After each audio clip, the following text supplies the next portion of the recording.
Este libro de 491 páginas dividido en 20 capítulos es 100 años de soledad. Este libro fue escrito por hasta ese momento el poco conocido Gabriel García Márquez, quien a la fecha había publicado 3 novelas y 19 cuentos. Este libro lo leyó el mexicano Carlos Fuentes cuando solo era un manuscrito y en una carta a su amigo Cortázar le dijo que estaban ante el Quijote americano. A lo que el argentino le respondería: tenemos capitán para rato. Este libro, que Gabo decía que en realidad era un vallenato de 350 páginas,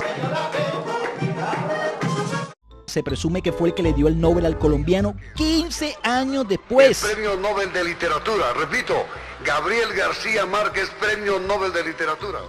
Este libro ha vendido más de 50 millones de ejemplares y ha sido traducido a más de 40 idiomas: ruso, francés, inglés, checo, no acosta, japonés, mandarín, alemán, bueno, más de 40 idiomas.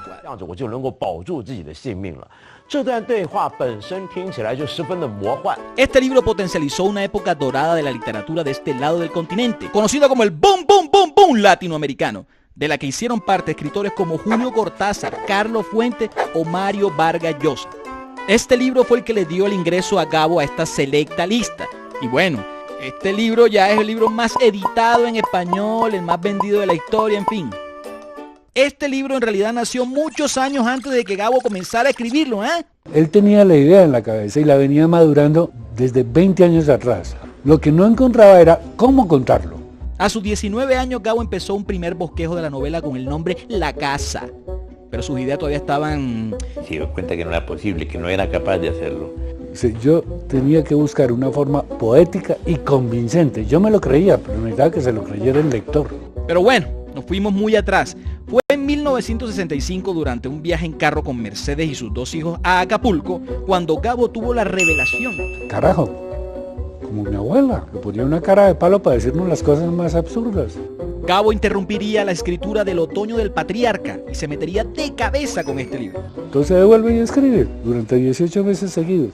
Muchos años después, frente al pelotón de fusilamiento, el coronel Aureliano Buendía había de recordar aquella tarde remota en que su padre lo llevó a conocer el hielo. De pequeño, el abuelo de Gabo lo llevó a conocer un dromedario en un circo que se presentó en Aracataca. Días después, el pequeño Gabo le dijo a su abuelo: abuelito y tal, también quería ver por primera vez el hielo. No es mágico, es absolutamente mágico.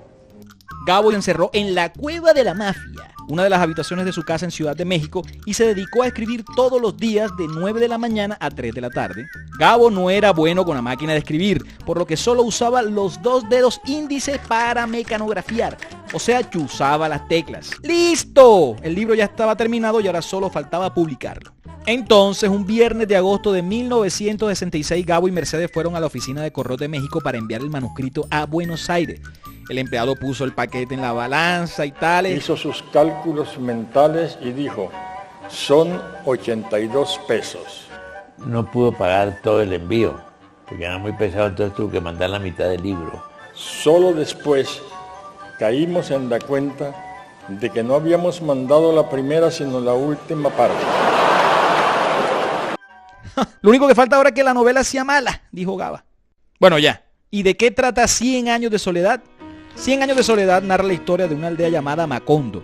¿Qué significa Macondo? Nada. En realidad es el nombre de una finca bananera que Gabo vio alguna vez durante un viaje en tren. En fin, nos perdimos un poco. 100 años de soledad trata sobre lo que pasa en Macondo durante 100 años de su historia y 7 generaciones de la familia Buendía y Guarán. En realidad, explicar de qué se trata 100 años de soledad no es tan complicado.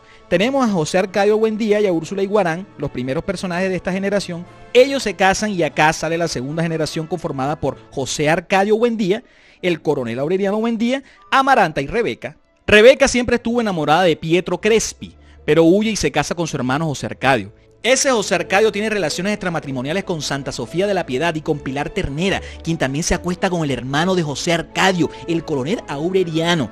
El coronel Aureliano se casa con Remedios Moscote y tiene 17 aurelianitos. Pilar Ternera tiene 2 hijos, uno con José Arcadio, que le llaman Arcadio, y que se casa con Santa Sofía de la Piedad, la misma mujer con la que se acostó con su padre. El otro hijo es Aureliano José, hijo del coronel Aureliano, y que se casa con Carmelita, mejor dicho. Léanse el libro. ¿El que buscaba? Perdurar.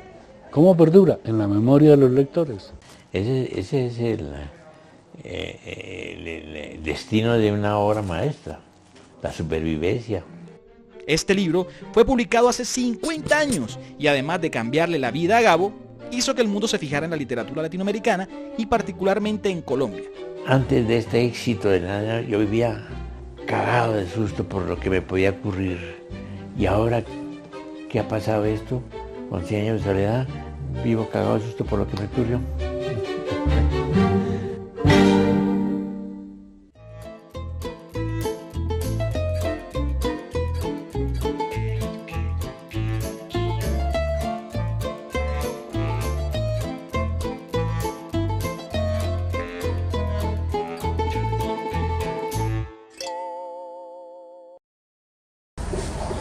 Y mientras tanto, preguntó el marqués.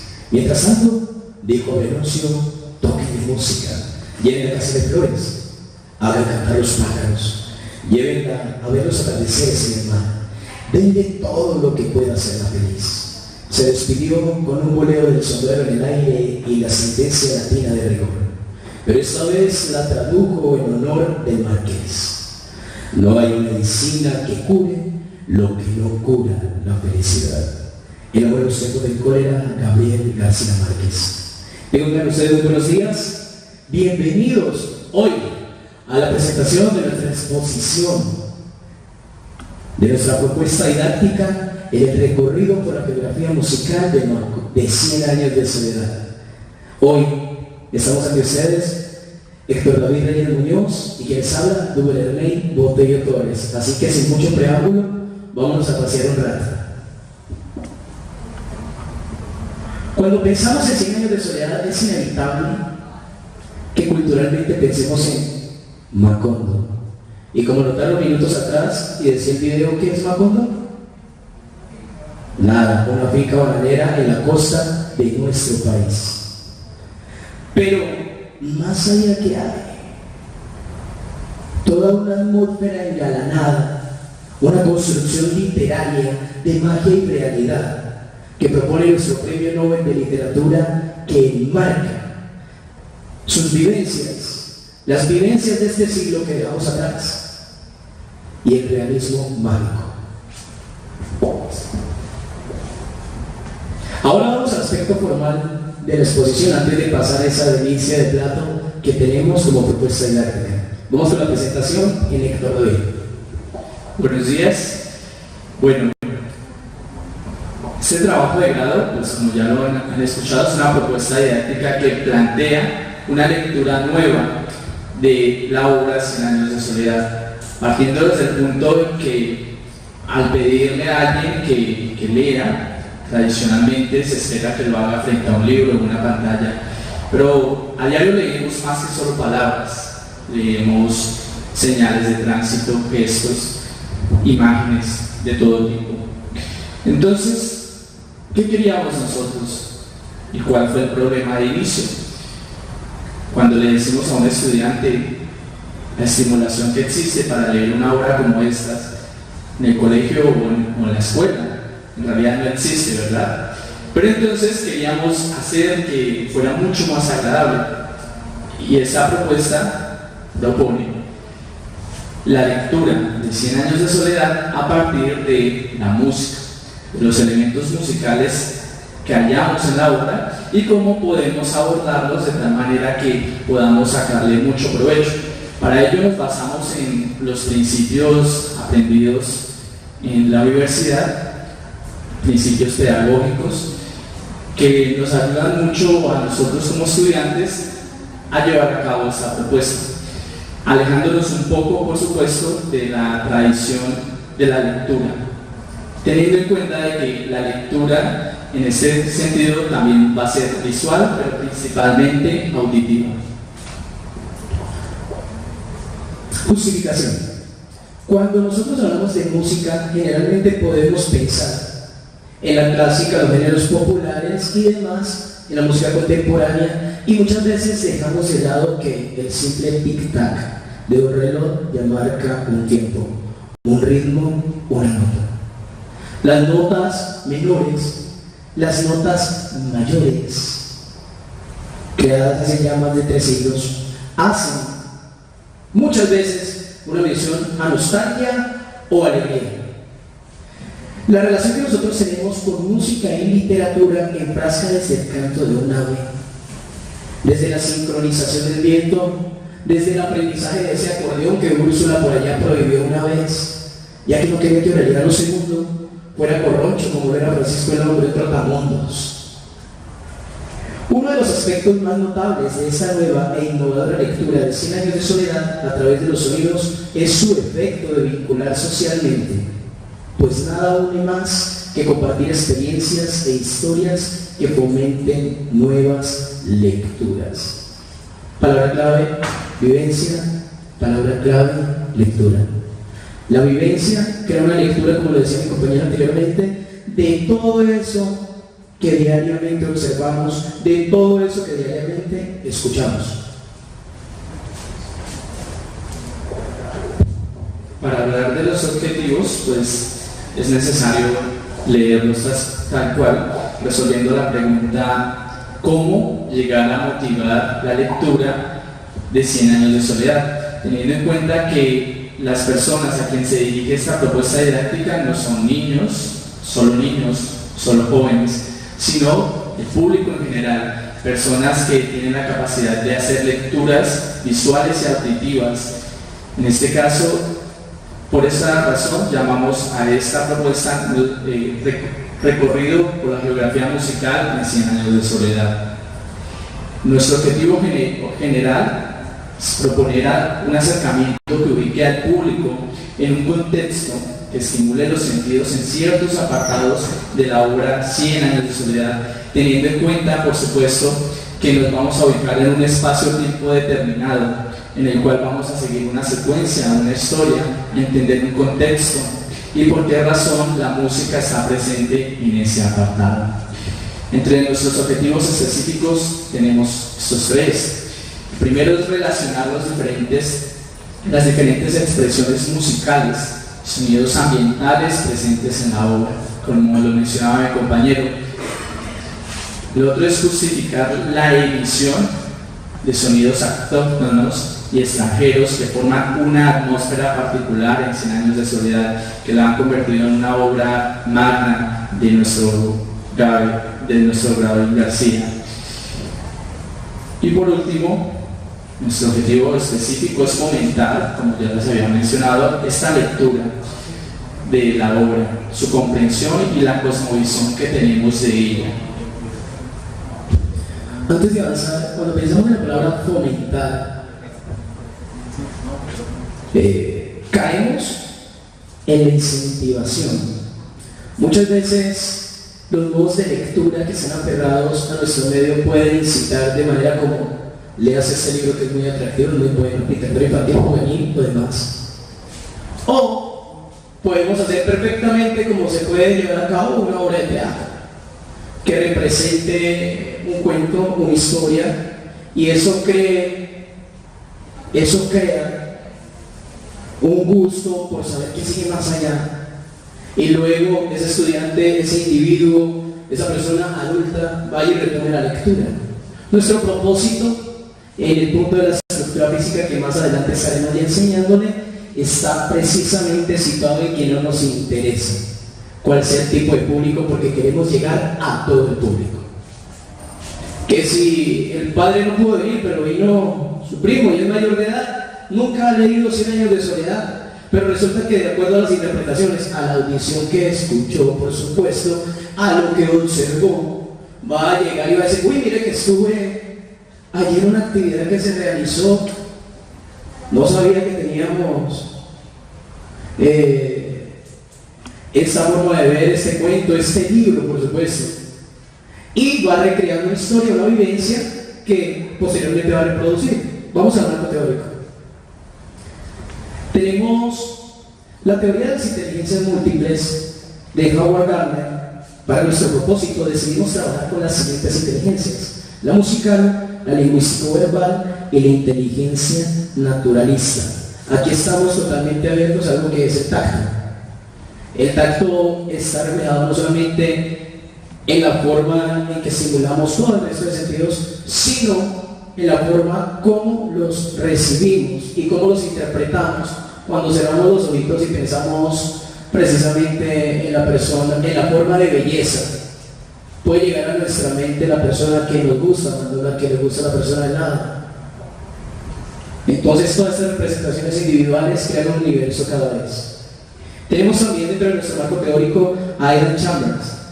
Logra con su trabajo el ambiente de la lectura que tanto maestros como otros profesionales dedicados a la formación de lectores perciban las implicaciones de su tarea en el tejido social y simultáneamente para que se acerquen a campos relacionados con el suyo desde otras perspectivas.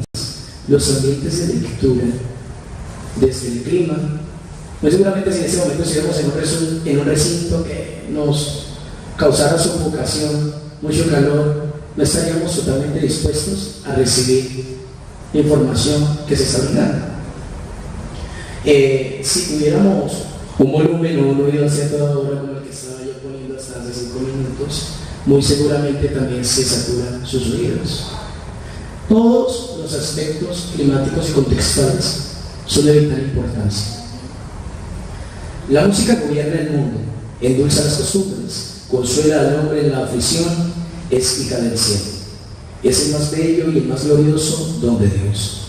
Es una disciplina, es una educadora, hace a las gentes más dulces, más amables, más morales, más razonables. Martín Lutero. Bien, voy a leer la última para ir luego a la penúltima porque quiero dirigirme y leer en este momento a la colombiana Yolanda Borges. Música y literatura. Estas, aunque difieren en su forma de darse a conocer a través de la historia, mantienen una estrecha relación por su necesidad comunicativa, ya que las ideas y el sentimiento son afines a las dos. Esa constante relación entre texto y música, siendo fundamentales para autores como Esquilo, Sófocles e Eurípides, se convirtieron en un fenómeno que a lo largo de la historia no ha dejado de existir. La relación que encontramos dentro de nuestra construcción, precisamente luego de reforzarnos en estos teóricos, es la mira del contexto que crea Macondo, de lo que genera Macondo. Desde cuando José Arcadio, por esa idea fabulosa que tiene según él de traer muchas aves y termina logrando que todos los habitantes de Macondo tengan aves en sus jaulas hasta que se les saturan esos oídos a Úrsula. Musicalidad desde el comienzo de la obra.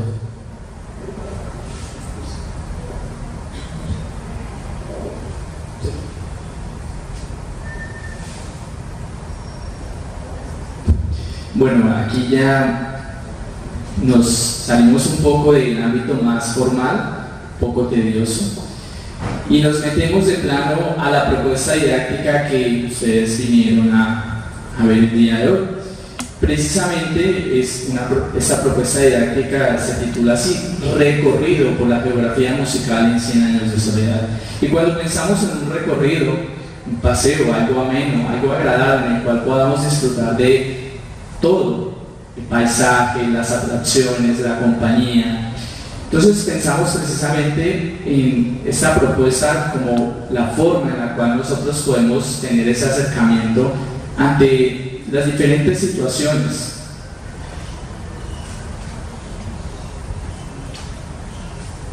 Y cómo Gabo, a través de sus letras, pudo llevarnos a un mundo diferente.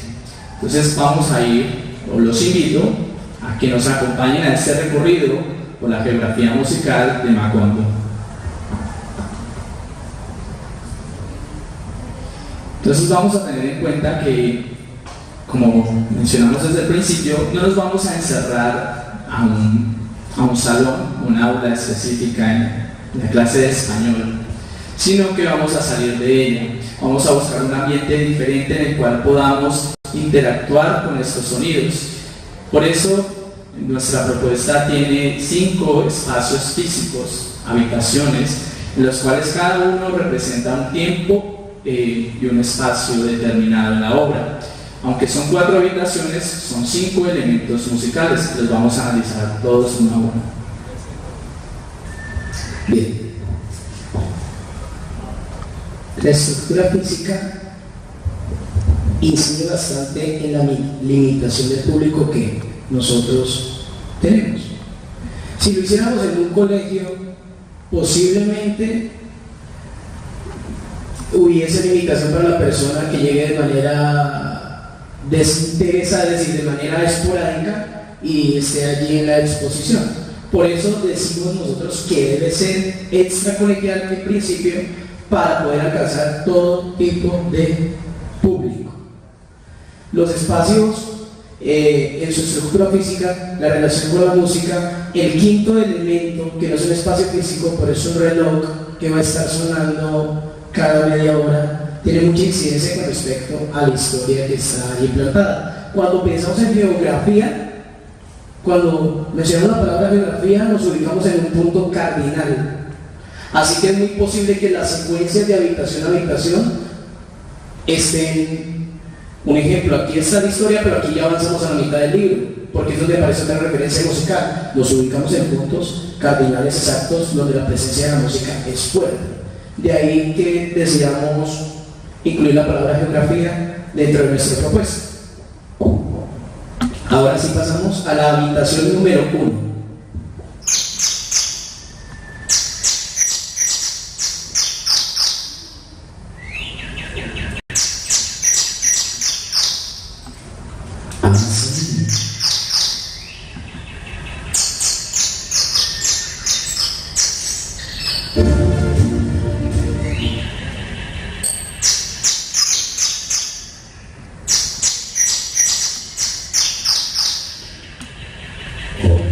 Macondo rompe el cascarón. Muchas gracias. Parecen artificiales, ¿cierto? Pero son reales. Dios. Macondo rompe el cascarón. Este es el título llamativo de nuestra primera habitación. Algo que está rompiendo el cascarón es algo que están haciendo. Algo que está rompiendo el cascarón es algo que está abriendo sus ojos a algo nuevo. Muy bien. Entonces, en esta habitación, cuando llegamos, estamos situados en Macondo. Imaginémonos por un momento. Macondo es una aldea apenas en construcción, y Aureliano, José Arcadio, inventa jaulas trampas para capturar a estas aves, con el fin de que los habitantes no se aburran. Y es tanto así que no solamente tiene aves enjauladas en su casa, sino que toda la aldea tiene estas aves. Ahora pensemos, ahora escuchamos el cantar de estas aves. Imaginémonos ahora estando en esa aldea y que cada momento, todo el día, escuchemos estas aves cantando. Bueno, a tal punto que estas aves llegaron a enloquecer a Úrsula. Ella quería que acabaran de una vez con esas aves, porque era algo ensordecedor. Entonces, esta primera habitación, al entrar allí, vamos a escuchar un estruendo. Son cantos de aves, pero que al ser tantas y al ser tan recurrentes, se vuelve algo tedioso. Recordemos que, como dijimos con Edward Gardner, es de carácter naturalista. Entonces, por supuesto, las aves van a estar cantando y es bello su canto, pero también vamos a encontrar este elemento. Aquí vemos las citaciones, vuelve atrás, por favor, que encontramos en el libro con respecto a esta situación. Sí, por favor. Perfecto. Desde los tiempos de la fundación, José Arcadio Buendía construyó trampas y jaulas. En poco tiempo llenó de tropiales canarios, azulejos y petirrojos no solo la propia casa, sino todas las de la aldea. El concierto de tantos pájaros distintos llegó a ser tan aturdidor que Úrsula se tapó los oídos con cera de abejas para no perder el sentido de la realidad.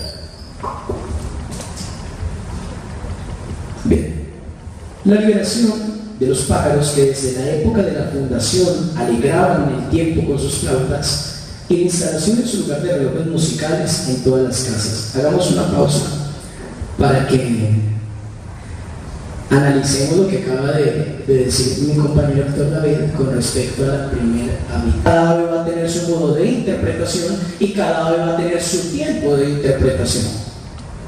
Si jugamos de manera auditiva con nuestro público y vamos sumando de a poquito, de a poquito, de a poquito, hasta lograr que ellos sientan el aturdimiento que presentaba nuestro personaje Úrsula, vamos a ir logrando lo que nosotros buscamos.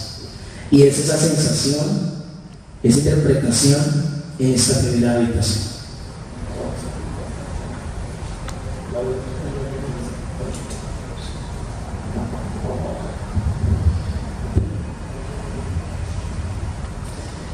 Bueno, ¿cómo llegaron los relojes de madera, los relojes musicales de madera y por qué razón?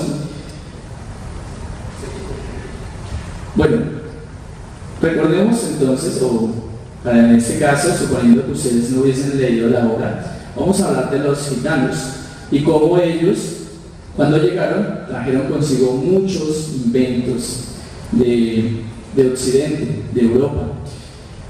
Entre ellos encontramos los relojes musicales que reemplazaron a las aves enjauladas. ¿Cómo fue que los gitanos llegaron? Fue gracias a Aureliano, ya que Macondo estaba en un lugar muy recóndito, en medio de la ciénaga y el río, un lugar al cual era casi inaccesible, pero aún así los gitanos llegaron. Juan Laura.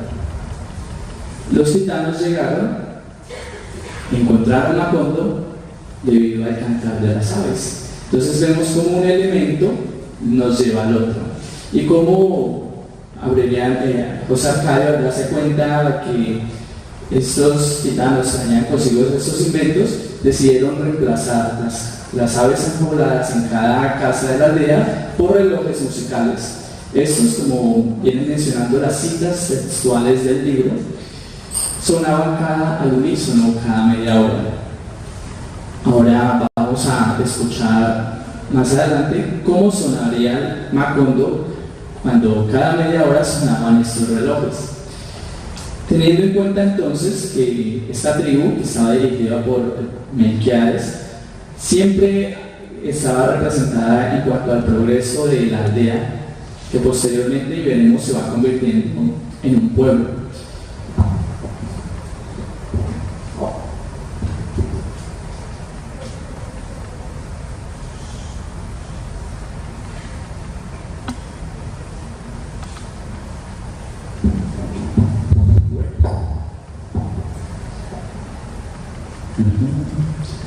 Nuestra segunda habitación se llama Al Son de los Gitanos. Los gitanos, como lo mencionaba anteriormente Héctor David, traen una influencia universal de bastante peso. Tanto Oriente como Occidente están engalanados y ellos, gracias a su nomadismo, van trotando, van andando por el mundo, y su esencia mítica tiene mucho que ver con la musicalidad que interpretan. Ellos son diestros a la hora de aprender, de absorber, pero también de guardar proporcionalmente su tradición. En Cien años de soledad, cuando llega Melquiades con su tribu, cuando llegan los relojes, interpretaban cada media hora. Luego de la sincronización que hiciese José Arcadio, un vals. Eso no significa que esos relojes tenían que haberlos adquirido en Europa de manera precisa. Cuando ellos llegan y se cambian el tiempo de las aves por el tiempo del vals, estamos notando allí un cambio de lo tropical, que son nuestras aves, a lo clásico, y que de una u otra manera notamos más cronometrado, ¿no? Las aves eran esporádicas, cantaban a la hora que quisieran. El vals está tan sincronizado en este caso con los relojes que cada media hora es que sonaba. Por favor, vamos a leer esta cita. Cuando volvieron los gitanos, Úrsula había predispuesto contra ellos a toda la población. Pero la curiosidad pudo más que el temor, porque aquella vez los gitanos recorrieron la aldea haciendo un ruido ensordecedor con toda clase de instrumentos músicos, mientras el pregonero anunciaba la exhibición del más fabuloso hallazgo de los nacienseros. Perfecto, avancemos. Oyendo a la distancia los pífanos y tambores y sonajas de los gitanos, eran gitanos nuevos, hombres y mujeres jóvenes que solo conocían su propia lengua, ejemplares hermosos de piedra sentada y manos inteligentes, cuyos bailes y música sembraron en las calles un pánico de alborotada alegría. Oyendo a la distancia los pífanos y tambores y sonajas de los gitanos que una vez más llegaban a la aldea. ¿Cómo es el modo de llegar de esos gitanos? Me meto por aquí. Le vengo vendiendo esto. No, llegaron fue con bulla, llegaron fue con música, no quiero compararlos, pero llegó el circo, ¿cierto? O sea, llegó la bulla. Aquí llegó fue música. Toda esa influencia que luego va a recibir Aureliano, aún en contra de que le dijera Úrsula que va a aprender acordeón. Vean. Man, no toque acordeón. Eso es de los cordones, de Francisco el Hombre, de ese trotamundos que anda por ahí contando historias vividas, experiencias adquiridas.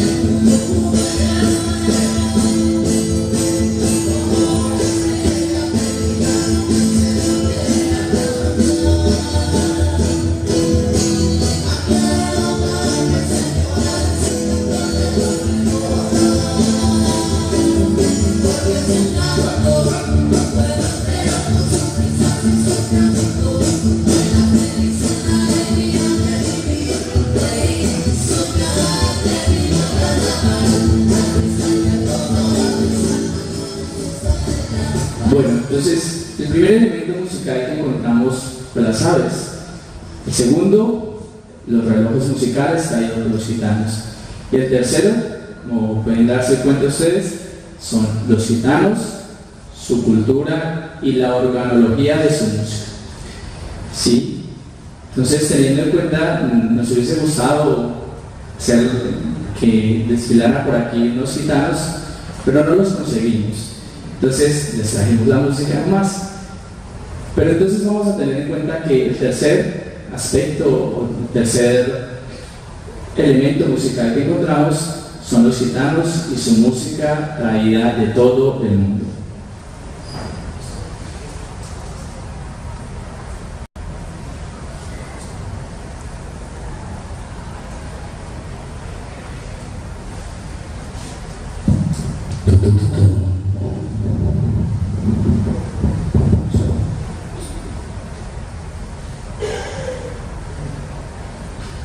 Nuestra corta habitación.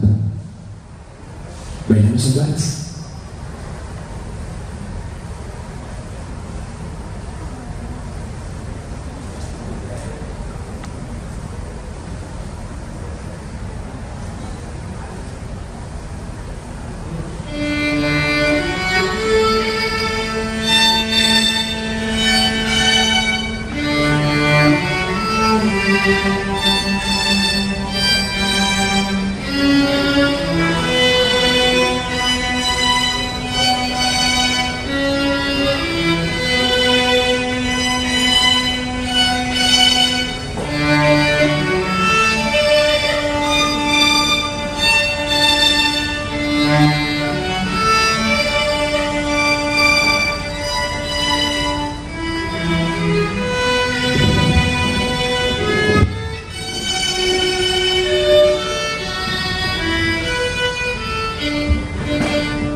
Un aplauso para nuestros músicos, por favor. Y por supuesto nuestra bailarina es ella. Gracias.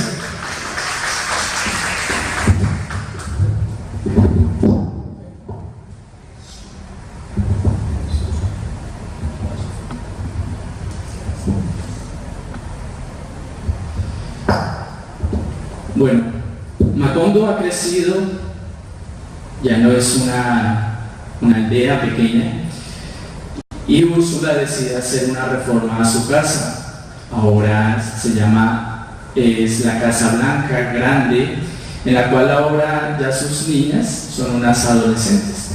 Ella manda a traer, como vemos en la cita, diferentes menesteres de diferentes partes, y entre ellos manda a pedir una pianola desde Europa.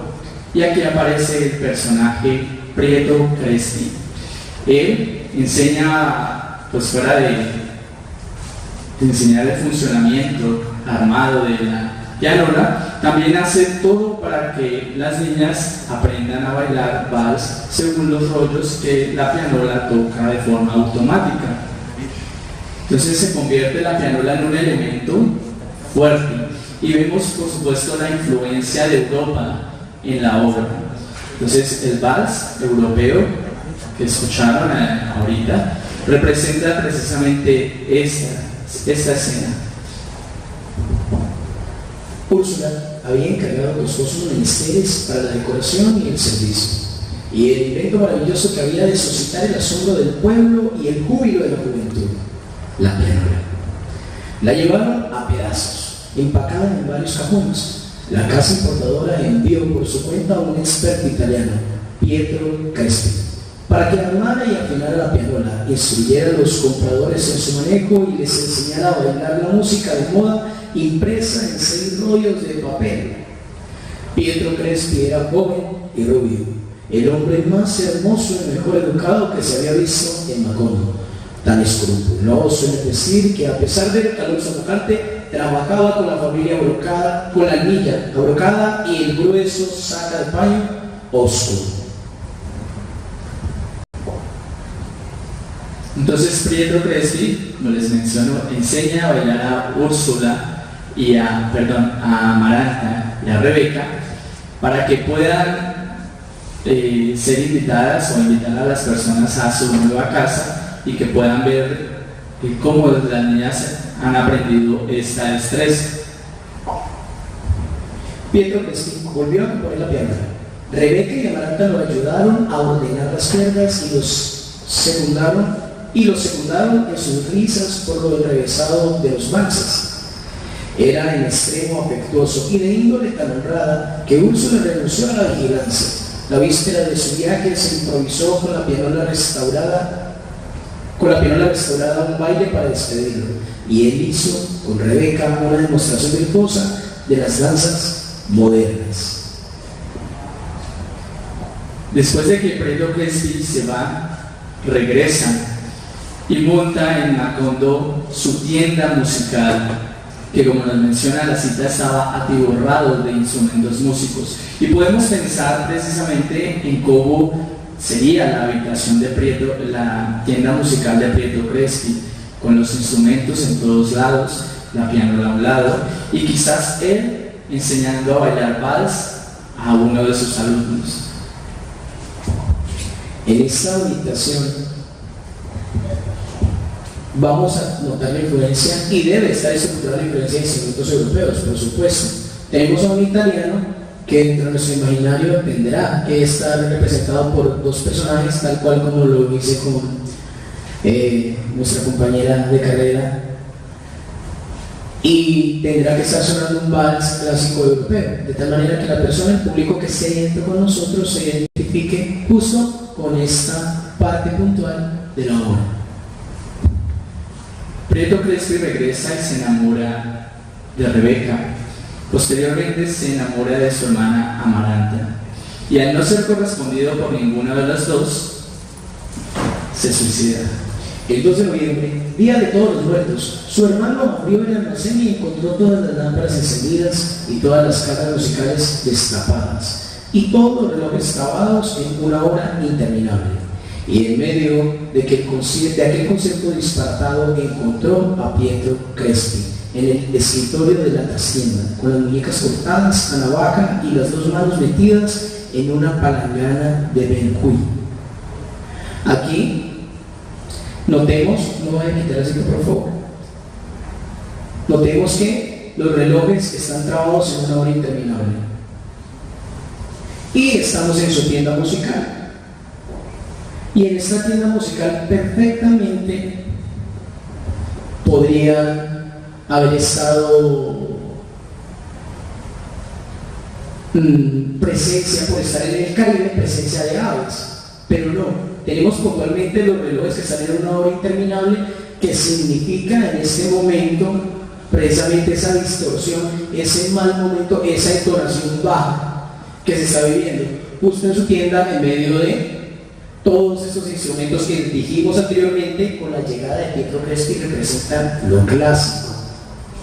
Pero entonces, ¿es esta música o es este tipo de música igual o llevada al ritmo que nos generaban las aves al llegar o los gitanos al llegar? Las aves estruendo, los gitanos alegría dentro de sus hombres. Pero con Pietro tenemos un desenlace, en este caso fatídico, que acaba con la vida del personaje, ¿verdad? Es decir, que aquí las notas son nostálgicas. Aquí la tienda no representa la música como alegría, sino como la representación del momento de la muerte de nuestro personaje, como dije anteriormente. Entonces es Pietro Crespi, su tienda musical, los instrumentos europeos, el cuarto elemento musical que hallamos en la obra 100 años de soledad.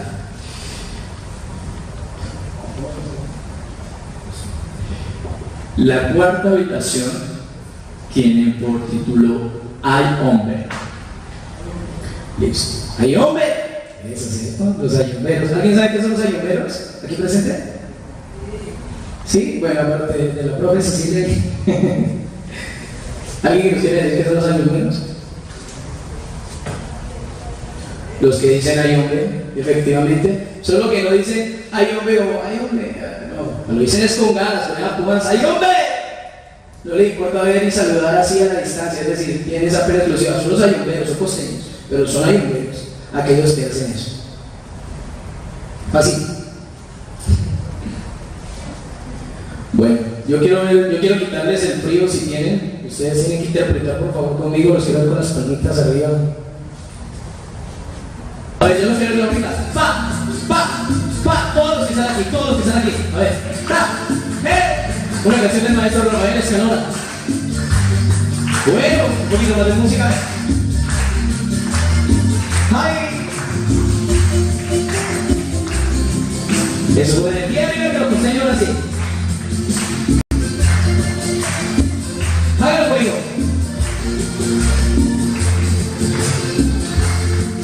Recuerdo que Jaime Molina, cuando estaba borracho, ponía esta condición que si yo moría primero, ella se abre el trago. Oh, si él se moría primero, le sacaba un son.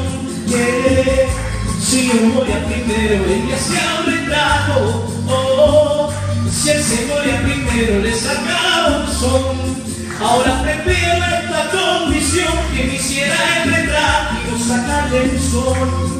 Ahora prefiero esta condición, que me hiciera el retrato y no sacarle un son.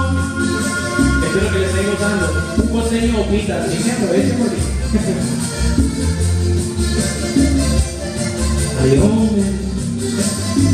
Esa es una canción del maestro Rafael Escanora, que a propósito fue excelente y gran amigo de Gabriel García Márquez.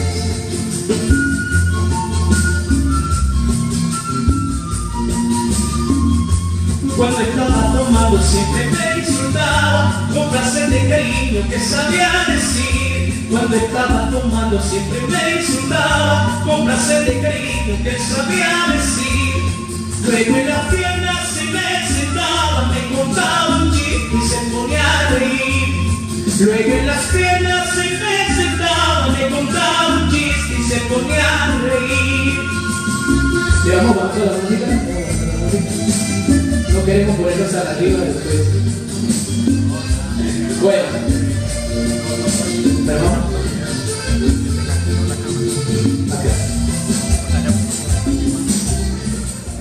Perfecto. La canción que acabamos de interpretar se llama Jaime. Eso, Jaime Molina, ¿cierto? Compuesta por Rafael Escalona. ¿Qué nos cuenta la canción Jaime Molina?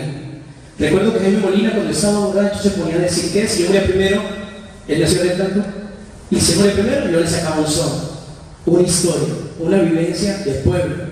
Cantaba como juglar para el pueblo. ¿Recuerdan los menesteres de Bulgaria? Aquellos de la época medieval, en Colombia los tenemos, están palpables y están en la costa. Son nuestros. Patrimonio inmaterial de la humanidad, considerado el vallenato juglar de nuestra costa colombiana. Bien, efectivamente trajimos la canción a acotación precisamente para mencionarles eso, simplemente la amistad entrañable que había entre Rafa y entre Gabriel García, y cómo va a tener esto una repercusión, esta serie de amistad, para la posterior literatura en 100 años de soledad.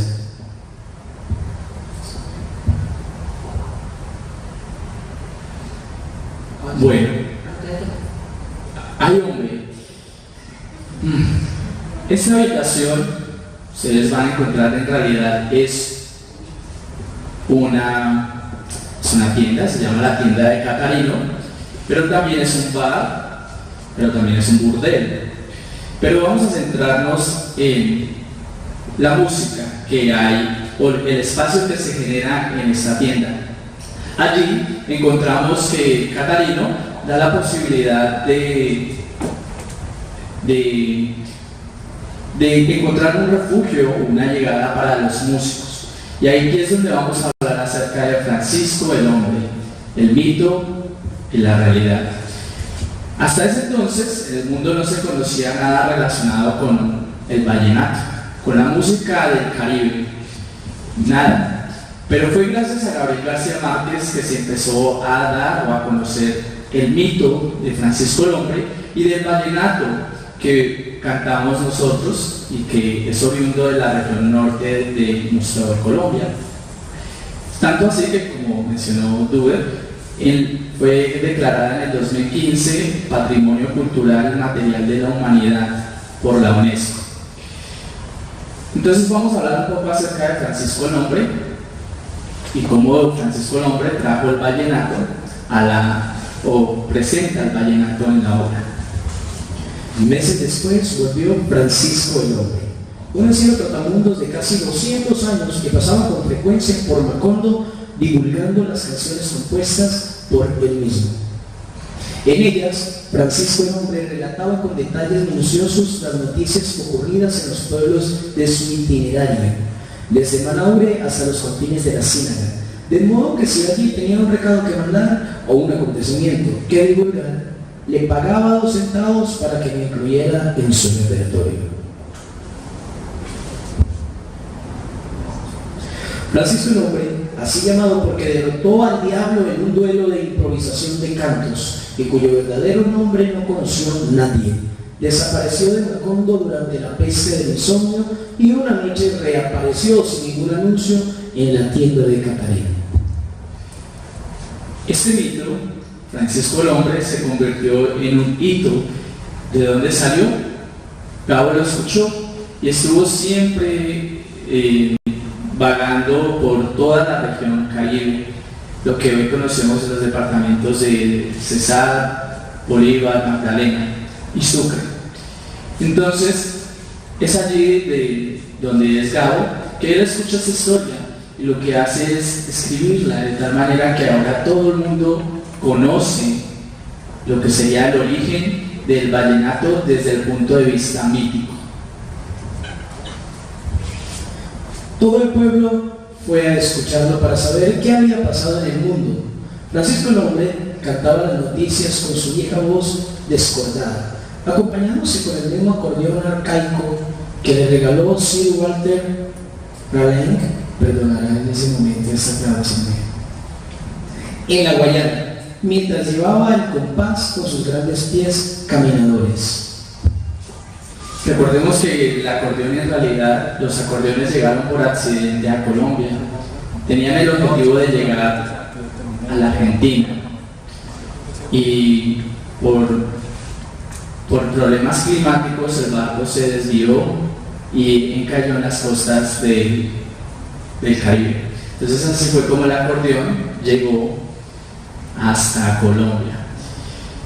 Y precisamente pues vemos en Francisco Lombre, en la tienda de Catalino, este quinto elemento musical, el vallenato con toda su organología, es decir, el acordeón, la caja, la guacharaca. La tienda de Catalina, el establecimiento había sido ensanchado con una galería de cuartos de madera donde vivían mujeres solas, olorosas a flores muertas.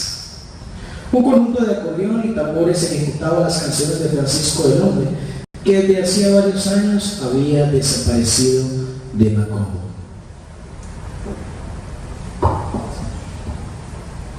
Aureliano II, aprendiendo a tocar de oídas el acordeón contra las protestas de Úrsula, que en aquel tiempo había prohibido la música a causa de los lutos, y que además menospreciaba el acordeón como un instrumento propio de los vagabundos, herederos de Francisco el Hombre.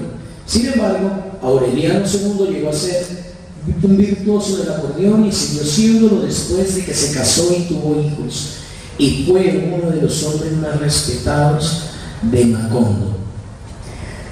Dentro de la importancia que recae para nosotros la habitación Ayombe, el cuarto Ayombe, está sin duda poder mezclar con los chicos esa historia del tiempo medieval, donde los juglares eran aquellos pregoneros que tenían las noticias de pueblo en pueblo. Y aquí en Colombia el papel que representa Francisco el Hombre, por eso llegó todo el mundo a escucharlo. Querían enterarse de las noticias del mundo, a pesar de que él solo se movía, pues en la costa.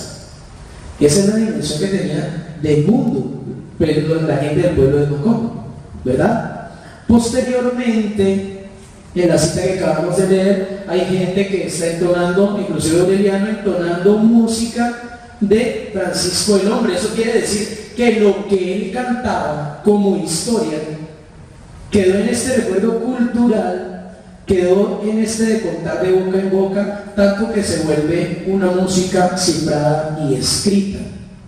La diferencia entre improvisar y cifrar es cuando esa información se nos queda aquí en la cabeza, o la escribimos, la volvemos física, y luego ya la aprendemos de memoria.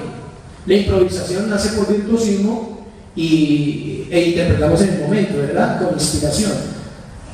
Cuando la aprendemos es porque ya está cifrada, obviamente comercializada y divulgada en este caso. Y es así como acaba este primer capítulo de nuestra propuesta didáctica. Con el fin de sacarle provecho, pues en realidad no teníamos planeado la música, sino una presentación en 3D que nuestro amigo Sebastián Sánchez diseñó para ustedes. Se los vamos a compartir.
Vamos a escuchar la siguiente interpretación.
¿Alguien sabe cómo se llama la obra que acabamos de tocar? Bien, se llama de las 4 estaciones de Anthony Vivaldi, la última, Summer, en el presto. Es la parte más rápida de ese movimiento. ¿Y por qué iniciamos con música? Porque precisamente toda la música de Gabo toda la vida de Gabo estaba marcada en la música. ¿Y por qué con la música clásica? Porque con Vivaldi, bueno, en realidad él, desde su muy corta edad, tuvo la posibilidad de tener discos, acetatos, de mucha música que su abuelo, que su mamá le enviaba desde Barranquilla, que llegaba a su casa a Aracataca, que su abuelo le permitía reproducir, y entre ellas encontramos canciones de Dvořák, Schubert, Bartók, Vivaldi, Bach. Le encantaba mucho la música de Johann Sebastian Bach y de sus suites. Entonces vamos a hablar de este capítulo número 2, de su obra, de su vida, a la música, a su obra. Y es que, ¿qué es 100 años de soledad? Le preguntaron a Gabo. Pues no es más que un vallenato de 450 páginas. Listo. ¿Listo? Perfecto. Vamos a iniciar un poco para llegar al convento. Nació el 6 de marzo de 1927 en Aracataca, Magdalena. Su madre Lucía Santiago y el padre Eligio Gabriel. De niño, Gabito siempre fue muy buen estudiante. Sus pasiones eran el dibujo y sobre todo la lectura de los clásicos del siglo de oro español y los relatos de los hermanos Grimm, Julio Verne, Emilio Salgari y Alejandro Dumas. En 1946, año en que termina su bachillerato, Gabito escribe a 4 manos con Mario Converse su primer reportaje de Zipaquirá para la Gaceta Literaria, y allí da a conocer sus poemas. El padre de Gabo, Gabriel Eligio, tocaba el violín, su hermano Luis Enrique tocaba la guitarra y cantaba su hermana Ligia, el piano. Su hermana Ligia, el piano. Su hermano Gustavo cantaba tangos y Gabo cantó vallenato, sones, rancheras, boleros. Avanzamos. Creo que más que cualquier otro libro, lo que me abrió los ojos fue la música. Los cantos vallenatos me llamaban la atención, sobre todo la forma como ellos contaban, como relataban un hecho, una historia, con mucha naturalidad. Esos vallenatos narraban como mi abuela. De ahí la importancia que suscita el hecho de que el vallenato estuviera construido como historia, como vivencia, ¿sí? Los personajes, casi que todos los de Rafael Escalona, efectivamente eran del pueblo y de las cercanías donde vivían. Eran historias cotidianas, reales y mágicas, por supuesto, porque hizo una casa en el aire para que no llegue nadie. Entonces, debido a las vivencias que él había tenido y a la música que escuchaba, podemos ver la influencia que tuvo él tanto en su vida como en su obra. Y precisamente Gabo constantemente lo decía, él era más amante de la música que incluso de la literatura. Y nos decía en las entrevistas que dejó que no podía escuchar música y escribir al tiempo, porque terminaba prestándole más atención a la música que incluso a las letras. Entonces, ¿qué aprendemos de ello? Bueno, recordemos que Gabo constantemente hacía alusión a la música en todo aspecto de su vida. Por esa razón fue considerado melómano, amante a la música. Nos ubicamos ahorita en la segunda línea de esta cita, luego de la coma. Escuchó un estilo vallenato antiguo interpretado por juglares o trovadores en acordeón, relatando historias cotidianas y llevando mensajes de aldea en aldea, como lo forjaron sus primeros exponentes, en su mayoría hombres agrestes, cultivadores y vaqueros, igual que el tipo de personas que habitaron Macondo en sus inicios. Sabiendo tanto de música, cualquiera se sorprende que Gabo no hubiese sido compositor musical, pero él mismo afirmó: componer es lo más difícil que hay. Cuando él usa la expresión Es un vallenato de 350 páginas. Miren, es un vallenato de 350 páginas. Cuando él dice lo difícil de la composición, es decir, ¿cómo condensa una historia así los lugares vallenatos en 3 minutos? Con un coro repetido y con las 3 estrofas que le adornan. Entonces él consideraba supremamente difícil el hecho de condensar una historia en algo tan mínimo, pero quiero hacer un break al usar la palabra mínimo. No me refiero a minimizar la juglaría o el vallenato, sino a la condensación.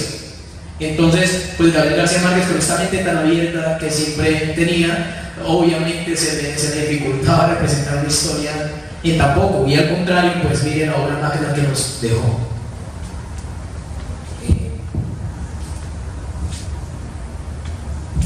Vamos a listo. En 1975, el crítico uruguayo Ángel Rama señaló la importancia de estudiar los vínculos entre el vallenato y la obra de Gabo para comprender mejor el mundo de Macondo. De ello no hay duda, no hay Macondo sin música, sin vallenato, sin Caribe.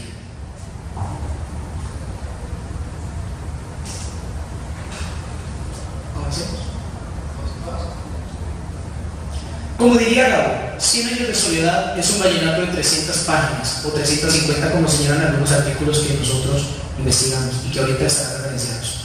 Un vallenato que trabajó desde los 20 años, que construyó, destruyó y reedificó día tras día desde sus tiempos de periodista. Avanzamos.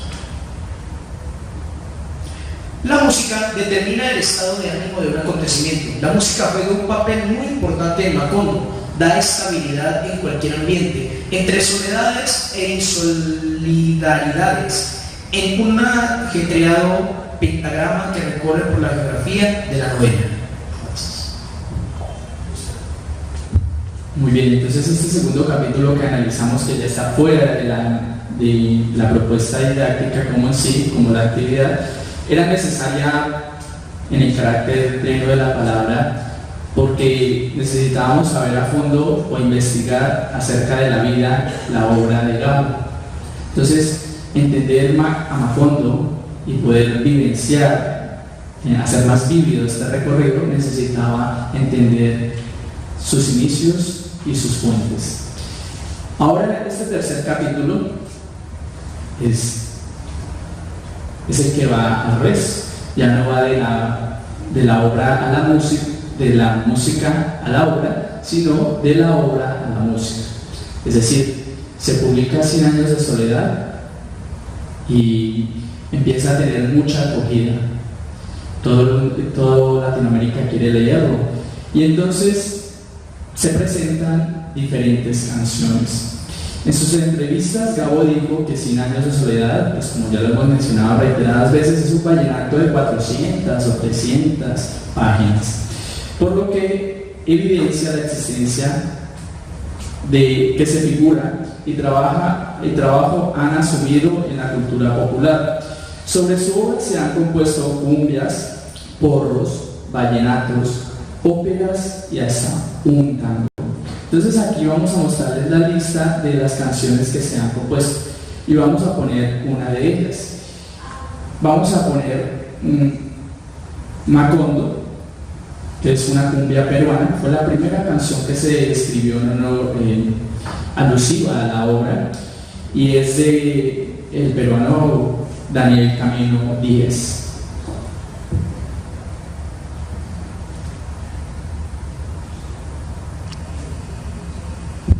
Ok, entonces vamos a escuchar las canciones hasta el final.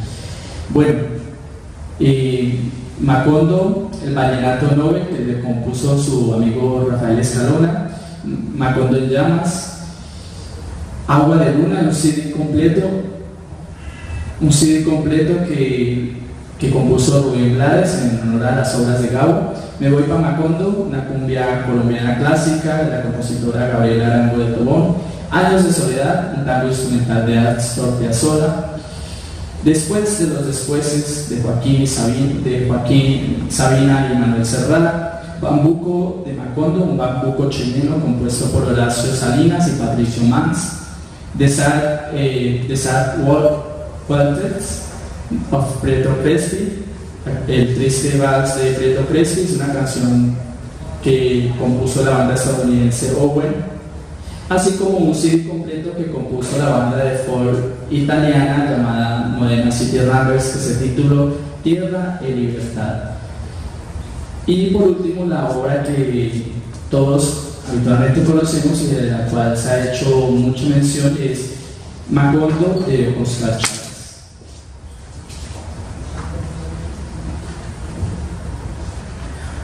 Bueno, ya escuchando la canción que va a quedar de fondo, queremos agradecer a cada una de las personas que estuvo presente durante esta exposición. Queremos agradecer la asesoría de la profesora Cecilia Repiso, muchas gracias. Fuertemente estuvo dándonos el brazo y corrigiéndonos en el camino. Agradecemos la asistencia de cada uno de ustedes, familiares, amigos, compañeros de lengua castellana. Gracias, profesora Ángela. Gracias, profesora Lales, por la asistencia. A nuestros amigos colaboradores, Sebastián, que siempre estuvo tan atento. En últimas, espero hayan disfrutado de esto como nosotros y queremos decirles que eso no se limita, al contrario, esto es un trabajo para seguir dándole, trabajándolo. Si es preciso llevarlo como propuesta didáctica a nivel nacional, ya con mejores, o con más refuerzo, con mejores raíces y muchos más argumentados. Muchas gracias. Quienes estuvimos, Héctor David Reyes Muñoz, Rubén Enrique Torres, recorrido por la geografía musical en 100 años de soledad.